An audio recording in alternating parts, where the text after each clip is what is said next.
Back when I was 23 years old, me and my friends were trying to buy our first houses. Luckily for me, I had a partner and we wanted to buy a house together, increasing our borrowing power. So we could afford to buy a house not too far from our friends and family. A friend of mine named Billy was riding solo, and because he didn't have an income large enough to get a home loan for a house anywhere near where he wanted to live in Perth, he started to look elsewhere to buy instead. I said, "Billy, don't tell me you're going to move over east, mate." He said, "Nah, mate, I'm going to buy over in Brizzy and keep living in Perth." I was pretty confused by this because I'd never heard of someone buying an investment property for their first home interstate while they keep renting in the city they want to live. Back then, Brizzy was much more affordable than Perth. In fact, Perth was on par with Sydney. During those 12 years, Billy rented in a variety of places all over Perth, moving into new suburbs to suit new employment, some years living close to the beach, other years in a city. But while he was renting, he was investing.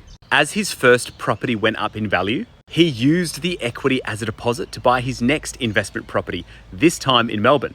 Then throughout COVID, he bought his third property back here in Perth, which he's currently renovating, so it suits the life of him, his wife, and his 2 kids. If you can't buy where you want to live right now, don't be afraid to buy an investment property for your first home, to build your wealth throughout your 20s, so you can buy the house perfectly suited to your lifestyle when you hit your 30s. To source the best locations and be supported, head to the link in my profile.